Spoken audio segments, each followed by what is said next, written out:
1 Korintus pasal 16. Bantuan untuk jemaat di Yerusalem. Tentang pengumpulan uang bagi orang-orang kudus, hendaklah kamu berbuat sesuai dengan petunjuk-petunjuk yang kuberikan kepada jemaat-jemaat di Galatia. Pada hari pertama dari tiap-tiap minggu, hendaklah kamu masing-masing, sesuai dengan apa yang kamu peroleh, menyisihkan sesuatu dan menyimpannya di rumah, supaya jangan pengumpulan itu baru diadakan kalau aku datang. Sesudah aku tiba, aku akan mengutus orang-orang yang kamu anggap layak dengan surat ke Yerusalem untuk menyampaikan pemberianmu. Kalau ternyata penting bahwa aku juga pergi, maka mereka akan pergi bersama-sama dengan aku. Rencana Paulus. Aku akan datang kepadamu sesudah aku melintasi Makedonia, sebab aku akan melintasi Makedonia. Dan di Korintus mungkin aku akan tinggal beberapa lamanya dengan kamu, atau mungkin aku akan tinggal selama musim dingin, sehingga kamu dapat menolong aku untuk melanjutkan perjalananku. Sebab sekarang aku tidak mau melihat kamu hanya sepintas selalu saja. Aku harap dapat tinggal agak lama dengan kamu jika diperkenankan Tuhan. Tetapi aku akan tinggal di Efesus sampai hari raya Pentakosta, sebab di sini banyak kesempatan bagiku untuk mengerjakan pekerjaan yang besar dan penting, sekalipun ada banyak penentang. Beberapa pemberitahuan. Jika Timotius datang kepadamu, usahakanlah supaya ia berada di tengah-tengah kamu tanpa takut, sebab ia mengerjakan pekerjaan Tuhan sama seperti aku. Jadi, janganlah ada orang yang menganggapnya rendah.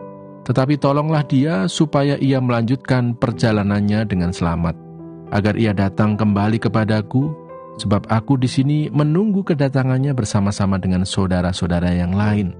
Tentang saudara Apolos, telah berulang-ulang aku mendesaknya untuk bersama-sama dengan saudara-saudara lain mengunjungi kamu, tetapi ia sama sekali tidak mau datang sekarang.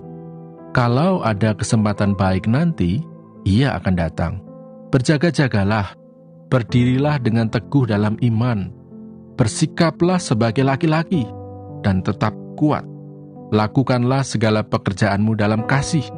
Ada satu permintaan lagi kepadamu, saudara-saudara. Kamu tahu bahwa Stefanus dan keluarganya adalah orang-orang yang pertama-tama bertobat di Akaya, dan bahwa mereka telah mengabdikan diri kepada pelayanan orang-orang kudus. Karena itu, taatilah orang-orang yang demikian, dan setiap orang yang turut bekerja dan berjerih payah. Aku bergembira atas kedatangan Stefanus, Fortunatus, dan Akaikus, karena mereka melengkapi apa yang masih kurang padamu, karena mereka menyegarkan rohku dan roh kamu. Hargailah orang-orang yang demikian. Salam. Salam kepadamu dari jemaat-jemaat di Asia Kecil. Aquila, Priscilla, dan jemaat di rumah mereka menyampaikan berlimpah-limpah salam kepadamu. Salam kepadamu dari saudara-saudara semuanya. Sampaikanlah salam seorang kepada yang lain dengan cium kudus. Dengan tanganku sendiri aku menulis ini. Salam dari Paulus. Siapakah yang tidak mengasihi Tuhan? Terkutuklah ia. Maranatha. Kasih karunia Tuhan Yesus menyertai kamu. Kasihku menyertai kamu sekalian dalam Kristus Yesus. Amsal pasal 13. Anak yang bijak mendengarkan didikan ayahnya, tetapi seorang pencemooh tidak mendengarkan hardikan. Dari buah mulutnya, seseorang akan makan yang baik, tetapi nafsu seorang pengkhianat ialah melakukan kelaliman.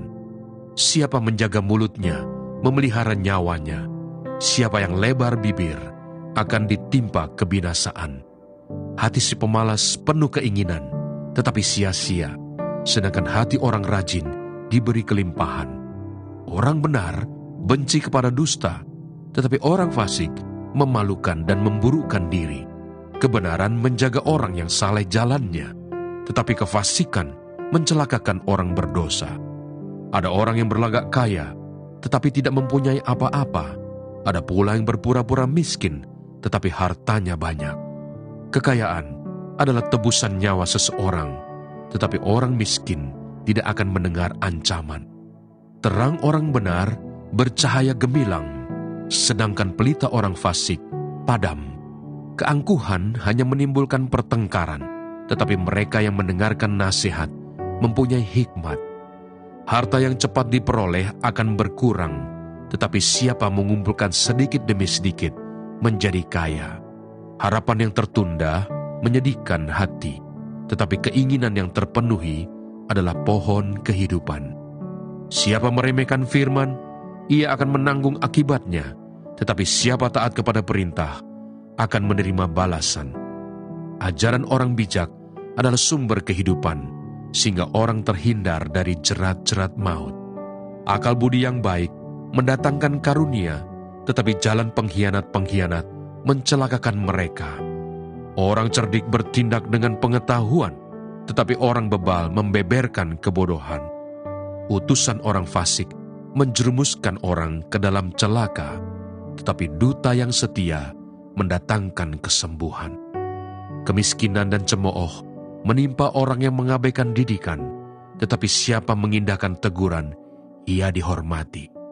Keinginan yang terlaksana menyenangkan hati, menghindari kejahatan adalah kekejian bagi orang bebal.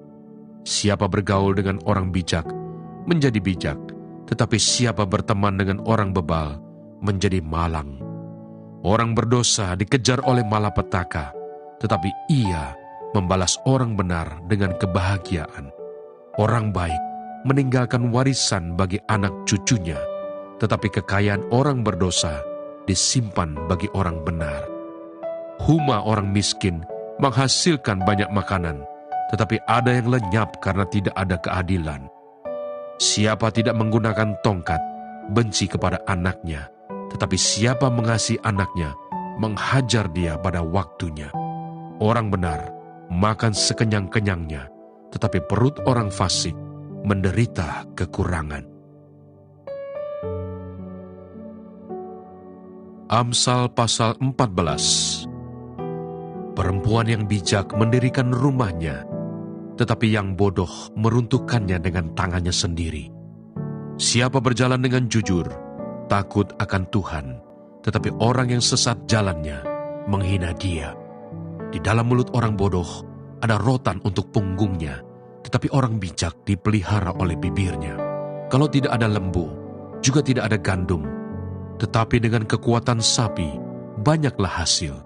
Saksi yang setia tidak berbohong, tetapi siapa menyembur-nyemburkan kebohongan adalah saksi dusta. Si pencemooh mencari hikmat, tetapi sia-sia. Sedangkan bagi orang berpengertian, pengetahuan mudah diperoleh. Jauhilah orang bebal, karena pengetahuan tidak kau dapati dari bibirnya. Mengerti jalannya sendiri adalah hikmat orang cerdik, tetapi orang bebal ditipu oleh kebodohannya. Orang bodoh mencemoohkan korban tebusan, tetapi orang jujur saling menunjukkan kebaikan. Hati mengenal kepedihannya sendiri, dan orang lain tidak dapat turut merasakan kesenangannya. Rumah orang fasik akan musnah, tetapi kemah orang jujur akan mekar. Ada jalan yang disangka orang lurus, tetapi ujungnya menuju maut. Di dalam tertawa pun hati dapat merana, dan kesukaan dapat berakhir dengan kedukaan. Orang yang murtad hatinya menjadi kenyang dengan jalannya, dan orang yang baik dengan apa yang ada padanya. Orang yang tak berpengalaman percaya kepada setiap perkataan, tetapi orang yang bijak memperhatikan langkahnya. Orang bijak berhati-hati dan menjauhi kejahatan, tetapi orang bebal melampiaskan nafsunya dan merasa aman.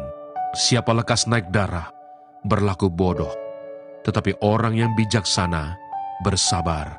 Orang yang tak berpengalaman mendapat kebodohan, tetapi orang yang bijak bermahkotakan pengetahuan. Orang jahat tunduk di dekat orang baik, orang fasik di depan pintu gerbang orang benar. Juga oleh temannya, orang miskin itu dibenci, tetapi sahabat orang kaya itu banyak. Siapa menghina sesamanya, berbuat dosa, tetapi berbahagialah orang yang menaruh belas kasihan kepada orang yang menderita. Tidak sesatkah orang yang merencanakan kejahatan?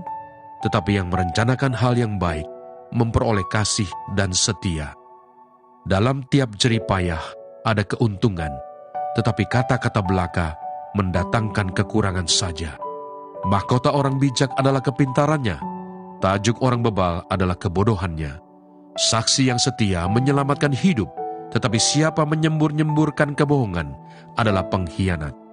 Dalam takut akan Tuhan, ada ketenteraman yang besar, bahkan ada perlindungan bagi anak-anaknya. Takut akan Tuhan adalah sumber kehidupan, sehingga orang terhindar dari jerat maut.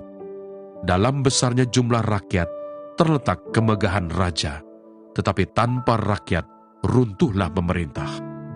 Orang yang sabar, besar pengertiannya, tetapi siapa cepat marah membesarkan kebodohan. Hati yang tenang menyegarkan tubuh, tetapi iri hati membusukkan tulang. Siapa menindas orang yang lemah, menghina penciptanya, tetapi siapa menaruh belas kasihan kepada orang miskin, memuliakan dia. Orang fasik dirobohkan karena kejahatannya, tetapi orang benar mendapat perlindungan karena ketulusannya. Hikmat tinggal di dalam hati orang yang berpengertian, tetapi tidak dikenal di dalam hati orang bebal. Kebenaran meninggikan derajat bangsa, tetapi dosa adalah noda bangsa. Raja berkenan kepada hamba yang berakal budi, tetapi kemarahannya menimpa orang yang membuat malu. Demikianlah pembacaan firman Tuhan hari ini. Tuhan Yesus memberkati.